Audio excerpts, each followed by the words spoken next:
Asalaamu calaykum waraxmatullaahi wabarakaatu.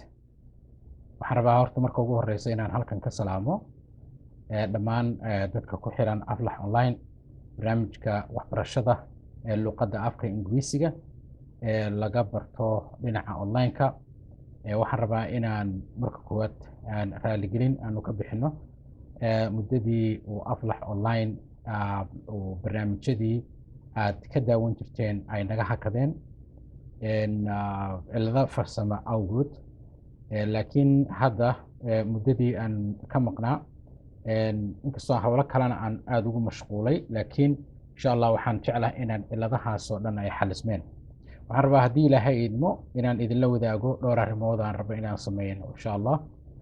Waa midda koowaad ee barnaamijka waxbarashada waa soo celinaynaa.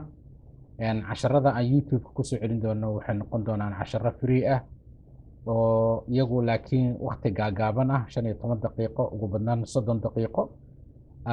Haddii qofku uu rabo inuu la sii socdo barnaamijyada ka socda Aflax Online mar walba wuxuu igala soo xiriiri karaa emailka Aflax Online haddii uu qofkaasi uu danaynayo inuu barnaamijka la sii socdo oo casharo dheeraada uu qaato. Mid ka mid a waxyaalihi aan u hakinay waxaa ka mid ahaa qaabka technology wise aan isticmaalaynay oo aanan ku habboonayn oo si farsamo ah aan u isticmaalaynay. Marka insha allah hadda waxaan rabnaa qaab technology-ga ama farsamadu ay noo saamaxayso in aanu isticmaalno si ay dadku si wanaagsan uu qofka casharkiisa uu u qaadan karo, homework uga shaqayn karo, wixii macallinka uu ka rabana oo halkaas ardayga uu ku samayn karo. Marka insha allah biidnillaahi kariim laga bilaabo maanta casharo updates ayaad ku arki doontaan dhinaca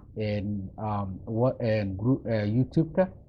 Dhanka kale casharadana waxaanu bilaabi doonaa bishan December casharo iyagu taxano ah haddii ilaahay idmo.